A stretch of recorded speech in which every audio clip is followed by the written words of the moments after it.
What are we going to do about the kids? What you don't know about today's generation. Plus, a Broadway hit hitting the stage in the cities.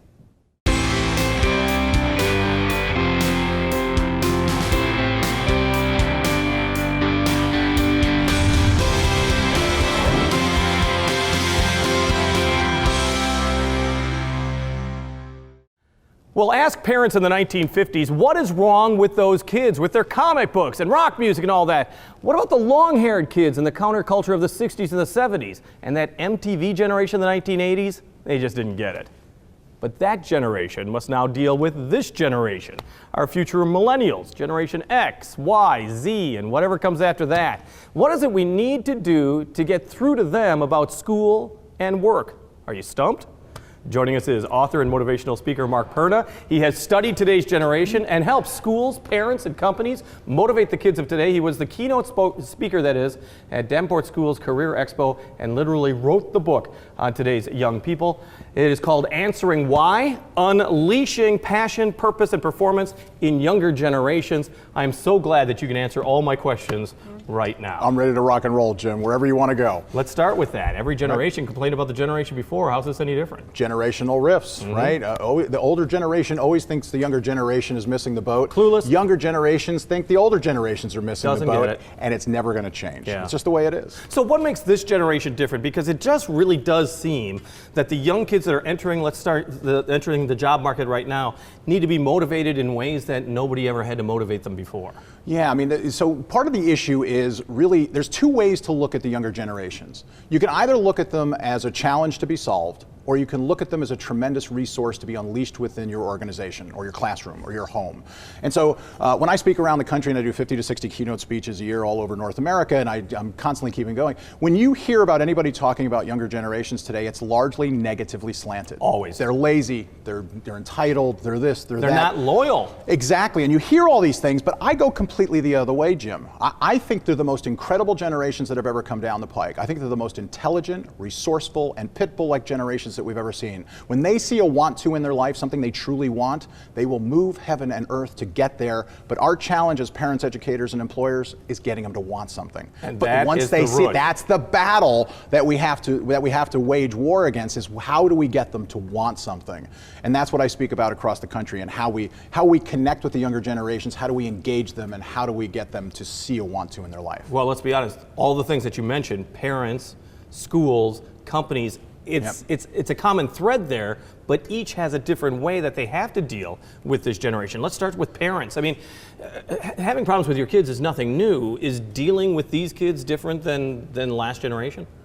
Well, it isn't. It is to some degree, because there's a lot more distractions out there. There's a lot more technology. There's a lot more things for them to see and do and go out and be experiential. And to young people today, experience is everything. They want to have experiences. They want to travel the world. They want to get back. They're environmentally conscious. They're constantly looking for bigger and better experiences to have. But one of the key things is, the reason I called my book Answering Why, is that as a parent or an employer or as an educator, you have to answer the why for them. They have to understand why they're doing anything, or there'll be no action. And so this is maybe an aha moment. It is when I travel around the country, is that if you're asking a young person to do something, when I say young person, I mean 39 and younger. So two generations, Generation Y millennials and Generation Z. And if you ask them to do something, and they look back at you and they say, well, Jim, why should I do it that way? Most of us take that as a smart aleck response, and we give the all-American response back, which is because I said so. Because I said so. Right. But the aha moment is that most young people don't mean it as a smart aleck response. What they're really saying is, why do we do it this way? Because you know what? I'm intelligent, I'm resourceful, I'm unique, I'm special, I'm important, I understand how to use technology. Why do we do things this way? Because there has to be a better way to do this. There must be a way to use Google something. There must be a way to put it in the cloud. There must be a way to get a bigger impact so that we can push this further and faster. And yet, older generations, we tend to cut their knees out from underneath them, and we don't give them the opportunity. So the number one thing I would say to everyone is you've got to answer the why. You've got to get them to understand why this is important, and then let them try to come up with a better way to do this. Whether they can or not is meaningless. It's give them the opportunity to try. They feel like they're part of the solution, and they want to be part of the solution. Well, and then I'm assuming it's the same for educators as well. I mean, it's a different way of teaching. Correct. They have to see what I call a light at the end of the tunnel. So a light at the end of the tunnel is a simple concept. What does their career and lifestyle look like? In young people today, more than half of every decision that a young person makes today is based on how it affects their lifestyle. And so knowing that, we actually have to start with lifestyle. And we have to understand where they want to go, how they want to get there, and then career actually becomes a part of that lifestyle decision. What's that perfect intersection between career and with lifestyle? And so in the classroom today and in education, we have to get them to see the lifestyle and career that's possible, because that's what draws them down the tunnel. The tunnel is the work, the labor, the effort, the skill development. It's everything that is necessary for them to achieve whatever their light at the end of the tunnel is. And that's based on their own unique interests, talents, and abilities. And so the more we can get them through the tunnel, it's how they get to see what's possible and where they can go. When they come to the other end of the tunnel, it's the time to get into the workforce. Correct. And that has changed even perhaps more so. Right. You ask any employer and they're saying, you know what, I've got this millennial, I've got this Generation Z kid, I've got whatever you got, and I have to justify everything that I need to do. And also, they may be gone in 2 weeks because they're not loyal. They're moving, all they're doing is thinking of themselves. Well, and you're right on. But let me tack on to that. Yeah. So Deloitte, the global accounting and consulting firm, did a huge survey of millennials. About 18 months ago, they came out with the results of this. And what they found, to me, is astonishing. They found that 68% of female millennials, this is in the workforce, 68% of female millennials and 64% of male millennials, which is 2/3 of what is now the largest generation working in America, plans to leave their current job within the next 3 years. Right. This is a cataclysmic shift in workforce development. Very much is, absolutely. And the number one reason given is what is astonishing to me, because it was the number one reason given by far, and it wasn't boredom. It was, we no longer want to work in an organization where pursuit of the almighty dollar is the only outcome. They want to work in an organization that gives back. They want to work in an organization that has purpose. They want to work in an organization where the pride of their contribution actually adds to the greater good. And you know what, Jim? I don't think that's a bad thing. Right, but I mean, for retention, that's very difficult. I mean, you can have a small company and you're not going to meet all the needs of a new employee. No, but you can take this knowledge and calibrate your culture in a way that allows you to make a difference in your community, that allows you to connect their contribution to something greater than simply shareholder value and making money. And unfortunately, most businesses are struggling with that, and that's why they have a revolving door coming in and going out, is because young people are looking not only for something that they can make decent money at, and real high money is not the top of the list for them like it was for older generations. But what they're looking for is purpose. What they're looking for is meaning. What they're looking for is doing something they can be proud of. And that, where business and industry more connects to that. And it can be done simply, but it has to be more than simply making money. Because you got to understand is that there's other generations, they were looking for security, they were looking for stability, they were looking for something for the long run. You would work at a General Motors plant, or you would work at for 30 to 40 years, right? Exactly. So those days apparently are gone, not only for the generation, but also for the employer. Well, that's true because well, even You're not seeing that anymore. Well, even just the economics of all of that Exactly. has changed, because loyalty actually goes both ways. It's the loyalty of the employee, but it's the loyalty of the employer as well. And out there, in this new economy of the United States, loyalty on both sides has been fractured. And so, because of that, the employees then, certainly the younger ones, are looking for meaning. They're looking for purpose. They're looking for a way to do something that's extraordinary that they can take pride in. Well, I've been at least putting labels on generations. The other label that I didn't mention, of course, is the me generation. Is that the way you would refer to a generation of people that seem to be, it's me first, it's what I want, it's what I want to do? I don't know that I would put it first. I think there is definitely, that they are, because lifestyle is so important to them, they are inner focused on that. What do they want to do? When do they want to do it? How are they going to do it? But at the same token of doing that, many of them are also wanting to contribute to society, to the community, and to do something that's meaningful. So whereas, yes, they're focused internally, they're also focused externally. And so if you can tap into their need and desire for both and calibrate accordingly, that's where you can start truly unleashing their passion, purpose, and performance. Well, parents and teachers always want, you have to conform to what's going on. You have to do it, we did it this way, you can make your mistakes, but you're going to come come back to the way we do things because it's worked millennial after millennial after millennial, year after year after year. That's not going to work anymore? It may work, it depends. It depends. But a lot of young people today want to be a part of the solution. They want to be a part of the dialogue. They want to be a part of the conversation. They want to feel like they're moving an organization forward. They don't want to be pigeonholed. And as we hear a lot these days, is that young people want to be promoted up the ladder as fast as possible. And certainly some of those things can be very unrealistic. It's hard to start at a company and be a CEO inside of 6 to 10 months. But what they want is the ability to move the organization forward and see how they can contribute to its progress. Is it fair to lump them as one generation? Because obviously everyone's an individual. I mean, they're not all that way. No. And as with anything, it's always Exactly. a huge bell curve, right? Absolutely. Talking about the people in the middle, there's always outliers to this. Right. But young people today, 39 and younger, is actually 2 generations. So Generation Y, millennials, we've talked about before, and Generation Z coming up right behind them. And so they go from fetus to 18 years old, Generation Y millennials 19 to 39 years old, and I call them both the younger generations or the Y generation, WHY generation, because they need an answer for that question for everything they do. Don't parents know it? Oh my gosh. You raised 2 kids, you now have 2 grandkids. Is it going to be 2 different ways that you motivate those 2 people? No, the beautiful thing is that I'm leaving it to my son and his wife to raise my grandkids. I'm just there for all the fun, for the enjoyment, for the, taking them out. Well, of course, I've got to take them out, fill them with sugar, then return them back to the house and say, all right, guys, it's up to you. But do you think that's going to be a totally different generation then? I mean, the ones that are just coming up now? I mean, is that always that much of a difference from generation to generation? Yeah, it is, but I think the pendulum's going to swing back. So I think what's happened is so older often. generation, what I think is older generations, and I say this, and it's kind of an aha moment to baby boomers and older generation Xers, is, you complain all the time about, young people today. Look in the mirror. They're exactly the way we made them.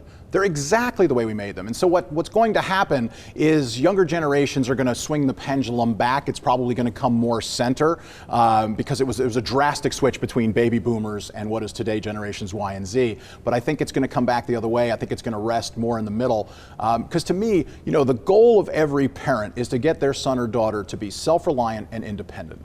And that has to be the goal, but we have too many helicopter parents, too many lawnmower parents, which is the new term, because the lawnmower parents are looking to mow down every obstacle in the way of their sons or daughters, and I think you're ill-equipping your kids to function in this world today if they don't have struggle, if they don't what I call hear the branch creak occasionally. They have to be able to connect with challenges and failure, and because that's how we learn. I'm a product of how I failed in my life, less so than how I've succeeded. I've succeeded because of the failures that I've had. I've learned, I've calibrated, I've changed course, and now I'm the person that I am today, traveling. The one thing about this generation is that they have to be able to adapt and adapt quickly only because of the way technology and society is. I mean, things have changed quicker now than we've ever seen. I'm sure, decades ago they were saying it for the next decade.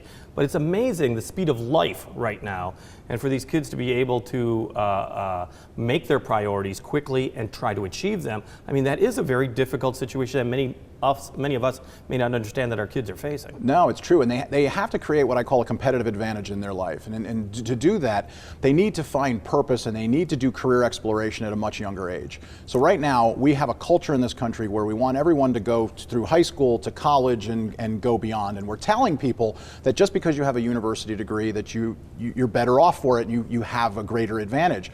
And that's not necessarily true anymore. It's not necessarily untrue, but it's not necessarily true either. And so for young people today, we need to start career exploration at a younger age. They don't need to determine and lock in at their sophomore year of high school that they want to do X for the rest of their life, but they need to have an inkling as to why they're going to go and do anything they're going to do. So if they're going to go to a 4-year university and beyond, fantastic, I'm a tremendous fan of that, but know why you're going. Go with purpose, go with passion, invest wisely, make sure that, at the end of the day, you get it done, because most kids are going today and they have no clue why they're going into a 4-year degree. They have no idea what they're looking for. They have no idea how they're going to get a job at the end of that. So they're doing career exploration at the most expensive time in their life, and that's just that ill-equips them to deal with the struggles that are down the road. So the more we can move to high schools and middle schools to doing some career exploration, so at least so students have an inkling of why they're going, so that they can be more purposeful and more successful ultimately, that'll be better. Right now, there's $1.4 trillion outstanding in student loan debt in this country. It's the second largest form of debt in this country. It's bigger than credit card debt, not yet bigger than mortgage debt, but it's coming up. And talk about a pendulum swing. That's a good indicator that there's going to be one. Mark Perna, the Answering Why, Unleashing Passion, Purpose, and Performance in Younger Generations. Thanks for joining us. Jim, thank you so much. We appreciate it so much. In a moment, trying to help out some of those kids who hawk the newspapers on the corner of your street. Talking about those newsies. But first, here's Laura Adams. She's out and about. This is Out and About for January 14th through 20th. It's time for the 7th Annual Ice Stravaganza coming January 19th to the Freight House in Davenport. Or be a backyard tourist at Butterworth Center on January 17th as Jeff Adamson presents Twisted Tales of the Quad Cities. Gather your team to beat the January Blues at a trivia night at Northgate Place in Davenport. It's coming January 18th, supporting the Handicap Development Center. While Christian Care holds a spaghetti dinner fundraiser at Trinity Church Rock Island on January 18th, starting at 5:30 p.m. Plus, the annual Winter Wine Experience at the River Music Experience is coming January 19th, featuring wine from around the world, hors d'oeuvres, auction items, and live music. Newsies, the Disney musical taking the nation by storm, opens January 16th at Circa 21. The Mississippi Valley Blues Society announced a concert to keep the blues alive with Reverend Raven and the Chainsmokin' Altar Boys. It's coming January 20th to the Viking Club in Moline. While Murder and Ambition in Medieval Scotland are on tap in Prinzy Players' production of Macbeth by William Shakespeare. The show opens January 18th at the QC Theater Workshop Space. Enjoy Swing Night with Freddie Allen and Terry Hansen at the Hauberg Center in Rock Island. And Playcrafters closes their production of A Work in Progress, a new play by Alexander Richardson, on January 20th. For more information, visit wqpt.org. Thank you, Laura. Angela Meyer is a Quad City musician whose debut album, Consequences, is out now. She joined us at Moline's Black Box Theater to perform one of her original songs. It's Angela Meyer and Among the Willows.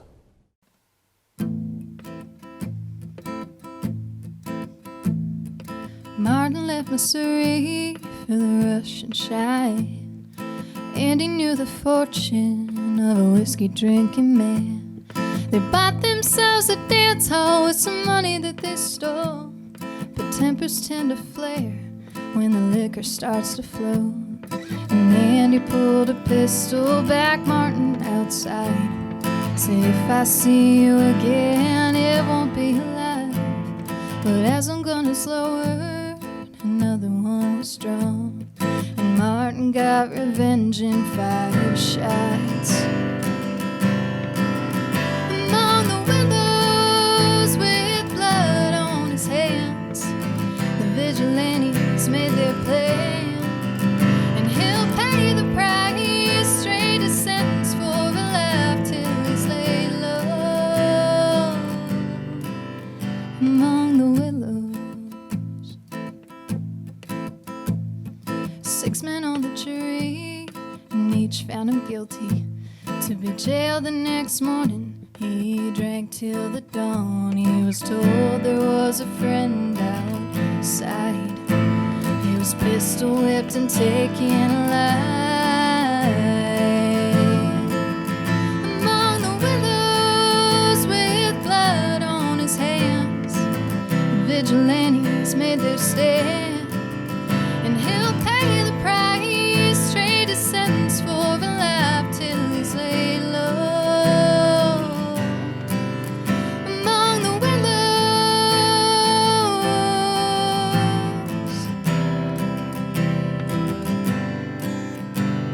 and twice up a tree just to drag him once more. What would be his last dance on earth? He fell victim to the vigilantes, first to hang in Wyoming. The law came but ended their search, but the man whose feet barely touched the dirt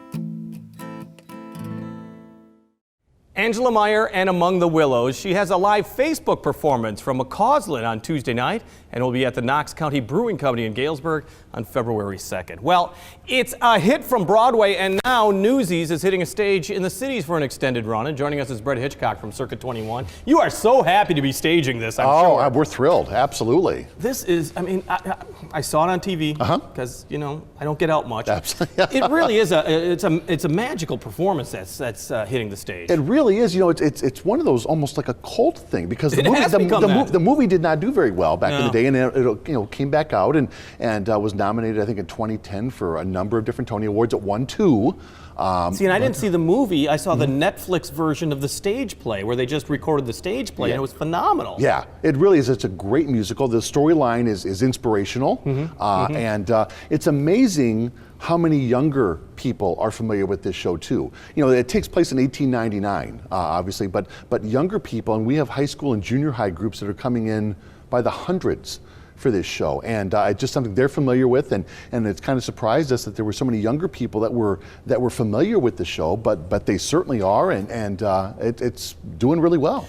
It's open now through February 23rd at Correct. Circuit 21. Yep. It is, I mean, it has to be hard to. It is such an athletic performance, is what Yes, I'm trying it to is. get at. Yes, it's it is. amazing that these dancers and singing, and it's just really taxing to watch. It is. I mean, as far as the rehearsal process, usually our rehearsal processes are from 10 to 10, 7 days a week for 2 weeks before a show opens. But we can't do that with this particular cast. Number one, because they're in really good shape. But number two, we'd run them into the ground. Yeah. Because there is so much dancing, and there's a huge tap number and lots of singing. I mean, there's just so much going on, and these actors are so busy that we just have to kind of give them a break. But they're so good, and they've done so well through the rehearsal process that it's made it easier, and our director's been able to give them a little bit more time off so they can recoup going into now a very busy run starting tonight. What I think I liked about Newsies was just that. It was the physicality of it, the great music, but also a little bit of the comedy that's involved as well, as far as the narration and the give and take among the characters. Absolutely, yeah. I mean, Jack Kelly is the main character, and he is the one that determines once the newspaper rates go up, you know, for this group of ragtag newsies that live on the street. I mean, this is you know, what he wants to do, and he's got some friends that are involved, and they get this group together, and they get all the boroughs in New York together, and they do a strike, and it's based on a true story. Yeah. And it's an inspirational show. You know, when you're down on your luck, you can band together and sometimes defeat the Titans. It's great characters too. Oh, absolutely. I mean, each of the characters is very, very Yep. good. Yep. Diamonds and Divas is also coming up. I want to point that out. It's coming up March 1st through April 6th at Circa. Yep. Kind of a comedy set on. It's at the Cannes Film Festival, and there's a robbery that happens. A jewel theft. A jewel theft, yeah. A very expensive necklace is taken, and throughout the course of the show, there's it's more of a whodunit kind of thing, Right. and the audience kind of, you know, gets involved to some degree. But yeah, it's trying to figure out who stole this necklace, and there's some twists and turns, you know, through the plot, but it should be a really good show. I mean, when you're scheduling this, you really do have to okay, we got our musical, we got our comedy. Yep. Is that kind of what you're looking at when you're scheduling these I events? think, well, it's a real balance, and I think the majority of our audience prefers the musicals. There are some that prefer the comedies, All but the time. but the majority of the audience prefer musicals. So as we're looking at a season, the majority of the shows will always be musicals. Right. We always try to put in a comedy or two. This year we're doing 2 of them, just so, you know, there is an offering there for people that just don't care for musicals for one reason or another. You know, there's something for them as well. But picking a season is the most difficult thing that any think theater so. company does all year long, because there's no guarantees. You know, you can do surveys, you can go out and you can, you know, talk to the audience members and ask them what they want to see, and we've done that over the years. And I think the best example is we did King and I a number of years ago, and we did a survey the season before. Far and away, that was the show everybody wanted to see. We thought, Really? okay, fine, we'll plug it in. We dropped it in.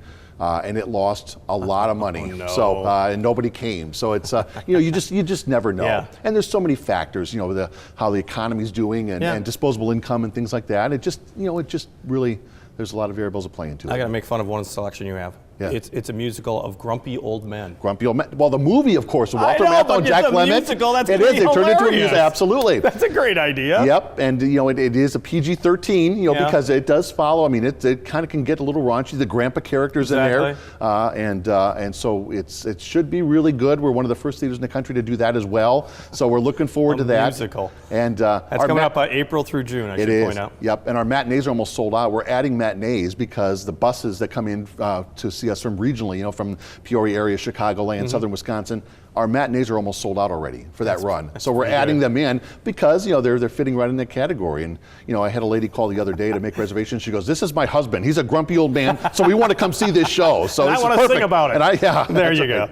I always want to point out also that you have children's shows that are going do. on. I mean, and it's great because you also get some of the younger actors involved as Yep. well. We've got Junie B. Jones is Not a Crook coming in April, and The True Story of the Three Little Pigs coming up in June. Yes. You love doing those as well, the ones that are aimed specifically to a children's audience. It is, and that's really an audience development tool for us. It gets us an opportunity for parents and grandparents to bring in younger kids to get them experience to theater, to have them see theater, hopefully enjoy it, and they'll become a fan of that. So they'll want to do it as they're growing up, whether it's in high school and when they're going through school, or through some of the many theaters that we have here in the area in the Quad Cities. But to give them a genuine interest in theater as well. So it's an audience development tool, but we've been doing it since I think 1979. And they do very, very well. And especially the ones that deal more with the books. The Junie B. Jones books have been hugely successful over the number of years. And so all the ones that we've done that have been with that Junie B. character have done well. And The Three Little Pigs is kind of a variation because this is from the wolves' perspective. I remember, and not from the pig's perspective. Yeah. So it's He's the victim. That's right. So it's a little different twist on it. But it should be a really good time. So many things going on at Circa 21. Newsies now open through February 23rd. Get your tickets early because it's selling fast. well. It is selling very well. Yes. And what a great stage play that'll be. Absolutely. Oh, wow, that's excellent. Brett, thanks so much for joining us. Thanks, Jim. I want to remind you that WQPT is also doing its part to support the military men and women in the cities who are serving our nation. We call it Embracing the Military, and the Army's MWR office already wants to help your kids get ready for Valentine's Day. It's hosting a Kids Valentine's Craft Night coming up Wednesday, January 30th at the Lock and Dam Lounge in Building 60. For $5, your child can take part in activities. There's also food and drinks available, but you got to make your reservation now. Just stop into Building 333 on Arsenal Island. On the air, on the radio, on the web, and on your mobile device. Thanks for taking some time to join us as we talk about the issues on the cities.